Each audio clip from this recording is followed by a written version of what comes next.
तो फिल्म के स्टार्टरी पॉइंट पे जो किरदार आता है प्रभंजन उसका नाम है, और वो कोकीन की बोरियों के अंदर ट्रांसमीटर छिपाता है और वो सारी बोरियों को किसी कंटेनर में छिपाकर अपने साथियों को फ़ोन करता है। और नेक्स्ट सीन में हम सभी के फेवरेट कमल हासन सर की एंट्री होती है। नेक्स्ट सीन में दिखाया जाता है कि कमल हासन नशे में धुत होकर गाड़ी चला रहे होते हैं और वो एक पेड़ से जाके टकरा जाते हैं। तभी वहाँ पे कुछ लोग आते हैं जिन्होंने ब्लैक मास्क पहन ले जाते हैं। वहाँ पे ये ब्लैक मास्क वाले लोग करण को टॉर्चर करते हैं और दिखाया जाता है कि वो उसकी चेस्ट पे एक खंजर उतार देते हैं और जाते हुए वो यहाँ पे एक बम ब्लास्ट कर जाते हैं। वो दिखाया जाता है कि करण की यहाँ पे डेथ हो गई है। तो नेक्स्ट सीन में दिखाते हैं कि जो ब्लैक मास्क पहने लोग होते हैं उन्होंने एक लड़के को मार दिया होता है जिसका नाम प्रभंजन होता है। प्रभंजन पुलिस डिपार्टमेंट में ही काम करता था, तो उसके कत्ल का हिसाब चुकाने के लिए पुलिस डिपार्टमेंट उन ब्लैक मास्क वाले लोगों को पकड़ना चाह रही होती है, पर वो इतने शातिर लोग हैं, पीछे कोई भी क्लू नहीं छोड़ते और उनके हाथ नहीं आ रहे होते हैं। तो इस पॉइंट पे पुलिस के चीफ एक स्पेशल ऑफिसर को हायर करते हैं इस केस को सॉल्व करने के लिए, जिनका नाम अमर होता है। तो पुलिस ऑफिसर अमर को केस एक्सप्लेन करते हैं। ऑलरेडी शहर में 3 कत्ल हो चुके हैं, सारे तरफ खौफ का माहौल है और जो पहले 2 लोग मरे वो पुलिस डिपार्टमेंट के ही थे, तीसरा एक नॉर्मल सिविलियन था। तो पुलिस का कत्ल एक बार को समझ भी आता है, पुलिस ऑफिसर ये कहते हैं, पर जो तीसरा बंदा मारा गया उसको क्यों मारा ये ब्लैक मास्क वाले लोगों ने।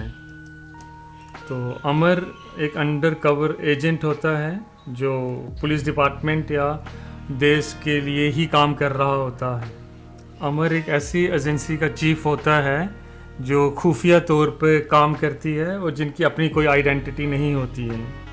तो इनके प्रोफेशन के हिसाब से इन्हें इमोशनली किसी भी रिलेशन में एंगेज नहीं होना चाहिए था, पर एक नेक्स्ट सीन में दिखाया जाता है अमर अपनी गर्लफ्रेंड के साथ होते हैं और ये 2 हफ्तों में शादी करने की प्लानिंग कर रहे होते हैं। तो जब अमर ये गुत्थियाँ सुलझाने स्टार्ट करता है तो उसके सामने एक बात आती है कि प्रभंजन ने करण को एज अ फादर कुछ दिन पहले अडॉप्ट किया था।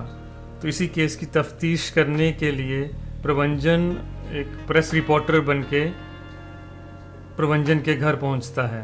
प्रभंजन की पत्नी से वो पूछने लगता है प्रभंजन के डेथ का रीज़न क्या है, और वहाँ पे प्रभंजन की वाइफ को वो कुछ पैसे भी लौटाता हुआ दिखाई देता है। वो कहता है कि ये प्रभंजन से उसने उधार लिए थे, अब ये उसको लौटा रहा है। तो यहाँ पे प्रभंजन की वाइफ ये बताती है कि प्रभंजन की डेथ के बाद में करण जो कि बहुत डिस्टर्ब हो गए हैं और बहुत नशा करना स्टार्ट कर दिया है। आए दिन वो शराब पी के घर लौटते हैं और एक बारी तो वो मेरे रूम में भी आ चुके थे। अच्छा ही हुआ कि वो मर गए। तो और डिटेल इकट्ठी करने के लिए अमर करण के ड्राइवर के पास पहुंचता है और इन्फॉर्मेशन इकट्ठी करने लगता है। करण का ड्राइवर बताता है कि करण साहब तो हमेशा ही नशे में रहते थे और गोल्फ खेलने भी जाते थे, और पर वहाँ भी जाके एक कोने में बैठे रहते थे और वहाँ गांजा फूकते रहते थे। तो अमर को ये बातें कुछ गड़बड़ सी लग रही थी और कुछ कड़ियाँ सी वो फील कर रहा था जिसको कनेक्ट किया जा सकता था चीज़ को, मुद्दे को और गहराई से समझने के बाद। तो इसीलिए अमर रात को उनके घर में चाहता है चोरी छिपे और वहाँ पे जाके ड्रॉट चेक करता है जिसके अंदर से ड्रग्स का कुछ थैलियाँ सी मिलती हैं, और उसका टेस्ट करवाने के बाद पता चलता है ये ऐसा केमिकल है जिससे बहुत सारा ड्रग्स बनाया जा सकता है। ये एक तरह का रॉ कोकेन सब्सटेंस था जिसके 10 ग्राम से 10 किलो कोकेन बनाया जा सकता था।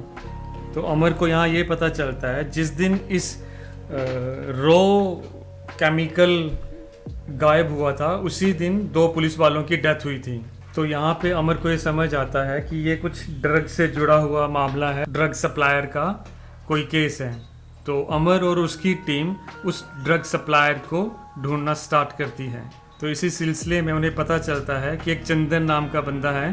तो जब पुलिस वाला उसे एक ऑटो में बिठा के लेके जा रहा था तो चंदन ने कुछ दवाई या केमिकल सा खा के अपनी पावर को बूस्ट करा और ऑटो को वहीं गिरा के पुलिस वाले को मार के वहाँ से चला गया।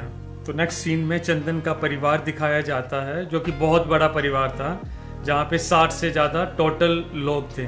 और चंदन की खुद की 3 बीवियाँ दिखाई गई हैं। सोसाइटी की नज़रों में चंदन एक पेशेवर डॉक्टर था, पर इसका एक्चुअल कारोबार तो कोकेन प्रोडक्शन का था। तो इसके घर के नीचे ही बेसमेंट में इसने पूरी लेबोरेटरी सेट करी हुई थी। तो वहीं पे रॉ सब्सटेंस से वो कोकेन और अदर ड्रग्स को बना के सप्लाई करता था मार्केट में। नेक्स्ट सीन में दिखाया जाता है कि अमर अपनी इन्वेस्टिगेशन को आगे बढ़ाते हुए कहीं जिम में पहुंचता है। जिम के ऑनर से बात करने पे पता चलता है कि करण यहाँ जिम में अक्सर आया करता था, पर वो यहाँ पे भी दारू पी के पंगा। और इसके अलावा करण को एक और गंदी आदत थी, वो कोठे पे जाता था। तो नेक्स्ट क्लू को ढूंढने के लिए अमर उसी कोठे में जाता है जहाँ करण जाया करता था, और उसी लड़की के पास जाता है जहाँ पे करण आया करता था।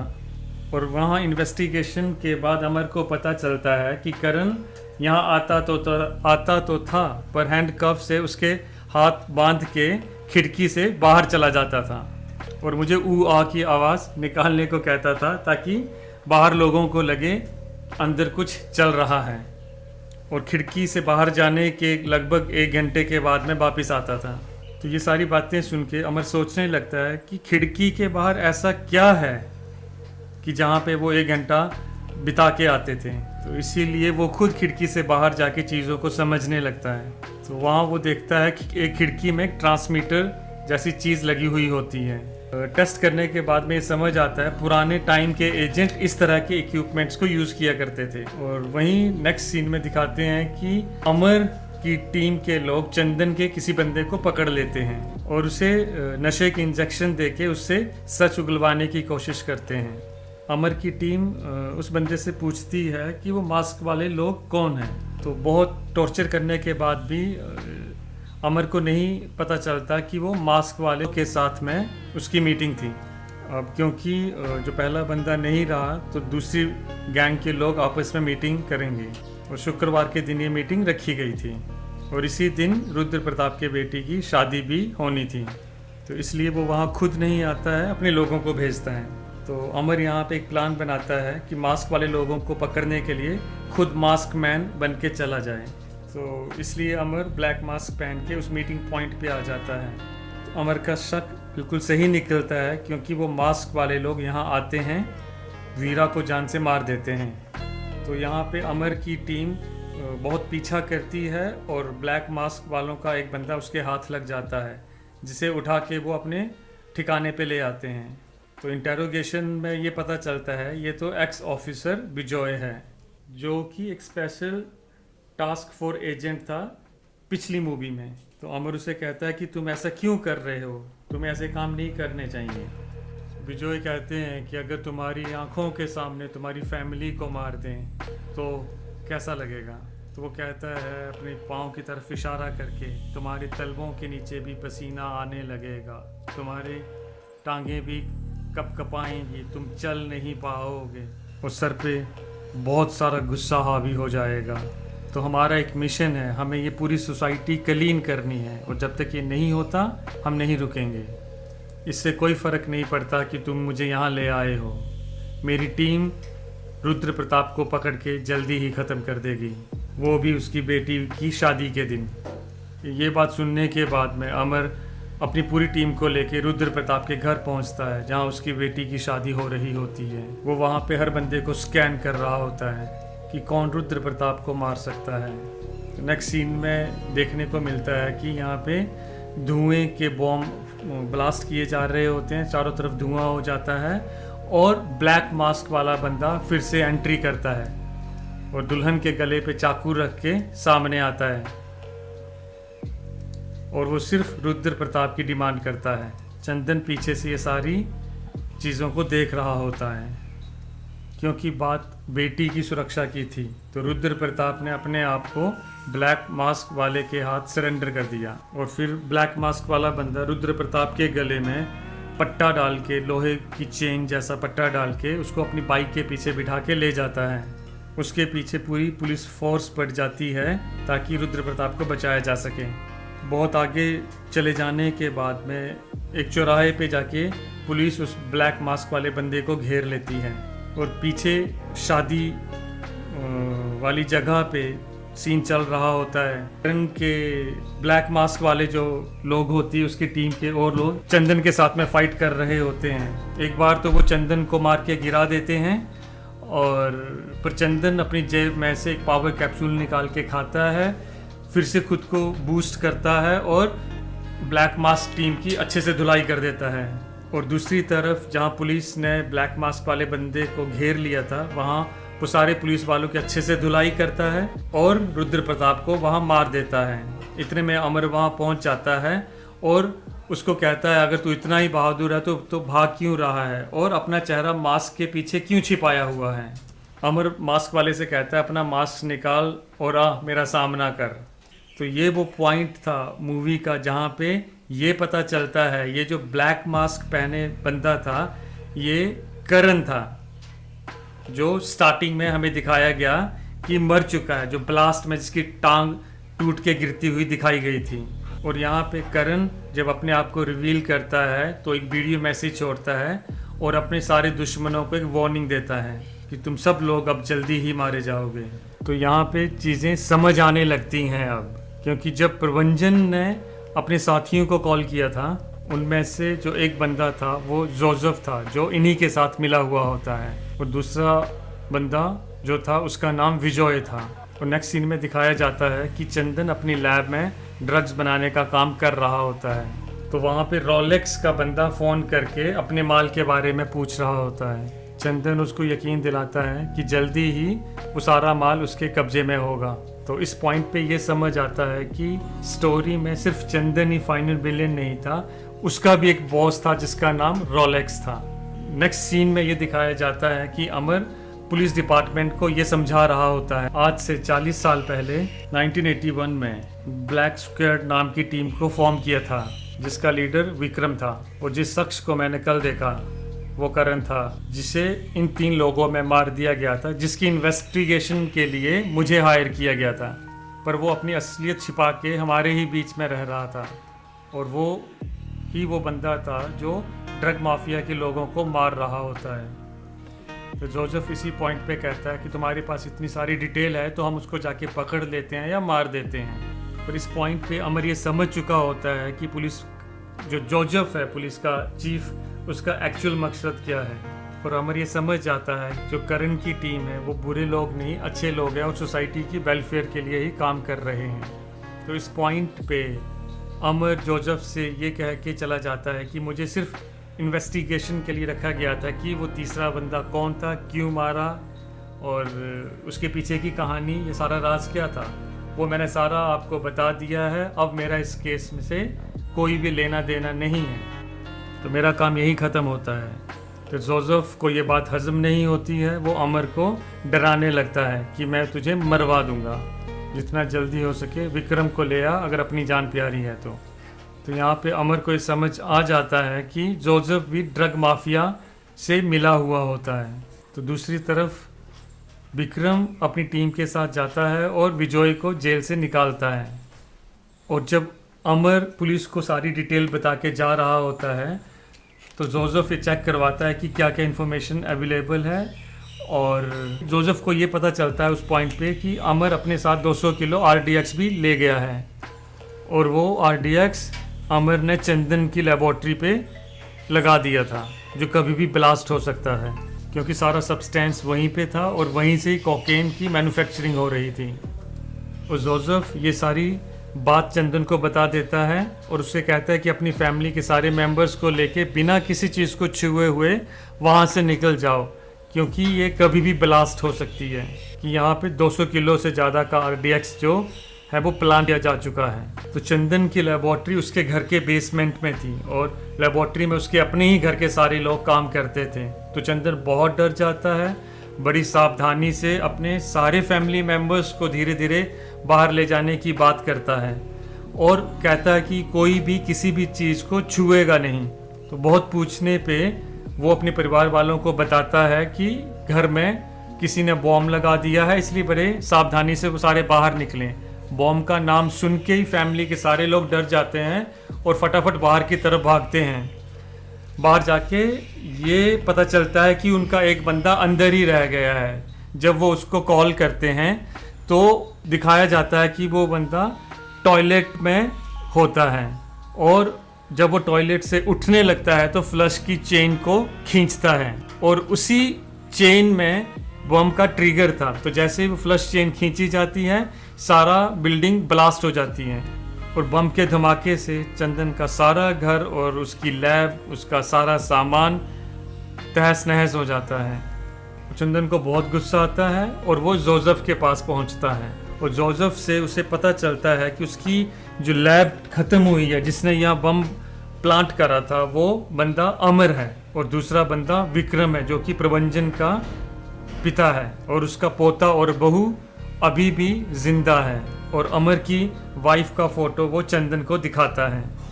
तो ये बात पता चलने पे चंदन अपने आदमियों को दोनों के पीछे में भेज देता है। तो नेक्स्ट सीन में हम देखते हैं कि विक्रम अपनी टीम के साथ में ऑडियो रिकॉर्ड सुन रहा होता है जो प्रभंजन ने बनाया था।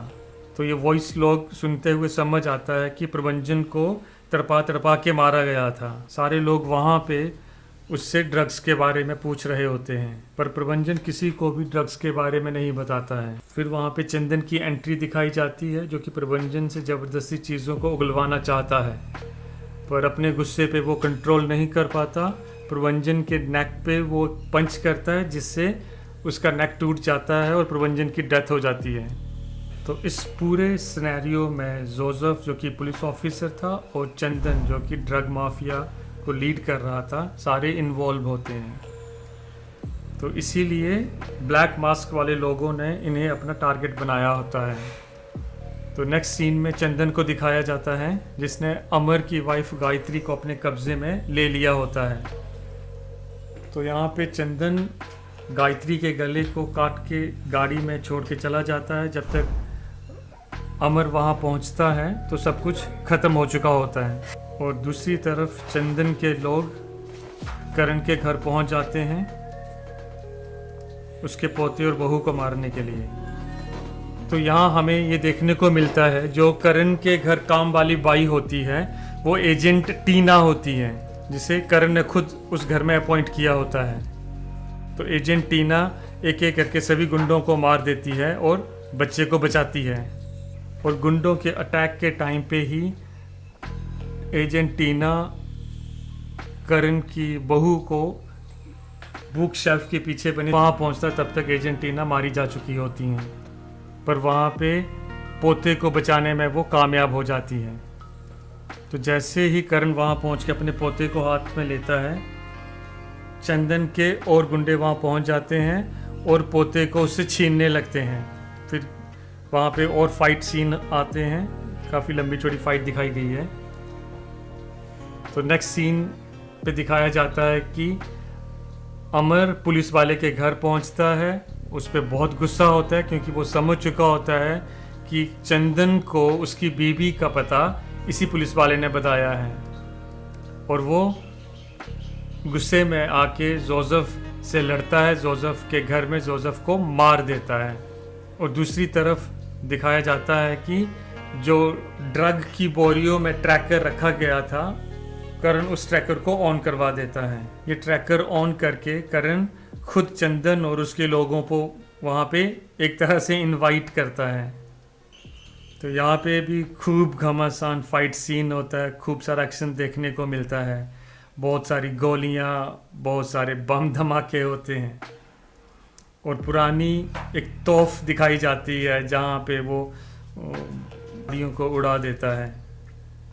और इसी फाइट सीन के दौरान क्योंकि बहुत सारी आवाज़ें हो रही होती हैं हाई वॉल्यूम में, और उसके पोते को हाई वॉल्यूम से प्रॉब्लम होती है, तो इसी सब के बीच में उसके पोते की हार्ट बीट रुक जाती है और नब्ज़ चलना बंद हो जाती है, और इन्हें लगता है कि शायद बच्चा मर गया है। इसलिए करण अपने पोते को अपनी टीम के पास देके कहता है कि इसे जल्दी से पास के हॉस्पिटल में ले जाके इसका ट्रीटमेंट करवाया जाए, पर इतना टाइम नहीं होता है। तो इसलिए कमर अपनी बेस्ट फ्रेंड को कॉल करता है जो कि एक डॉक्टर होती है, और उसकी हेल्प से वो बच्चे की जान को बचा लेता है। और करण चंदन के गले में वही चेन डाल देता है जिससे प्रभंजन के गले में डाला गया था। और यहाँ पे कुछ आपस में ये लोग अगली पिछली बातें करते हैं। चंदन उसको कन्विंस करने की कोशिश करता है कि उसको छोड़ दिया जाए, वो उसके साथ ट्रेड करने की बात करता है, पर करण उसकी एक भी नहीं सुनता है। तो चंदन करण से कहता है कि वो उसको यहाँ से बाहर निकालने में हेल्प करे। तो ये सुन के करण चंदन से उसका फ़ोन मांगता है ताकि वो अपने लोगों को हेल्प के लिए बुला सके, पर चंदन करण को फ़ोन नहीं देता है। वो कहता है कि भाई तू मुझे बता कि क्या बोलना है, मुझे नंबर दे, मैं फ़ोन करता हूँ और मैं उनको बुलाऊँगा। तो करण कहता है कि नहीं, हम आर्मी वाले सीक्रेट एजेंसी के लोग हैं, हम कोड में बात करते हैं, तो इसलिए वो सिर्फ मेरी बात को समझेंगे, मेरा कोड को समझ के ही रिएक्ट करेंगे। चंदन इस पॉइंट पे कहता है कि तू मुझे कोड बता दे, मैं उनको बोल देता हूँ और वो लोग आ जाएंगे। तो जैसे ही चंदन फ़ोन मिलाता है, फ़ोन पे करण के साथी आते हैं, और करण जो कोड शेयर करता है वो कोड रेड होता है, जो उन्होंने पहले से फिक्स करके रखा था। कोड रेड का मतलब होता है कि पूरी बिल्डिंग को ब्लास्ट कर दो, जो उन्होंने पहले से बम प्लांट किए हैं उनकी हेल्प से। जैसे ही वो कोड रेड बोलता है, करण की टीम के लोग पूरी बिल्डिंग को ब्लास्ट कर देते हैं। और अगले सीन में दिखाया जाता है करण का पोता कहीं अमेरिका में होता है और करण वहाँ बैठ के उसको देखता है, और मूवी एक सस्पेंस भरे मोड़ पे आके ख़त्म हो जाती है। पर फिल्म ख़त्म होने से पहले यहाँ पे फिल्म के मेन विलन की एंट्री भी दिखाई जाती है, जो नेक्स्ट सीक्वल के लिए क्लू छोड़ा गया है। तो ये एंट्री रोलेक्स की दिखाई गई है। तो होप नेक्स्ट सीक्वल इसका जल्दी आएगा। ये फिल्म तो बड़ी मज़ेदार धमाकेदार थी, बहुत मज़ा आया इसको देख के, तो डेफिनेटली आपको भी बहुत अच्छी लगेगी। Thank you, thanks for watching, thanks for time.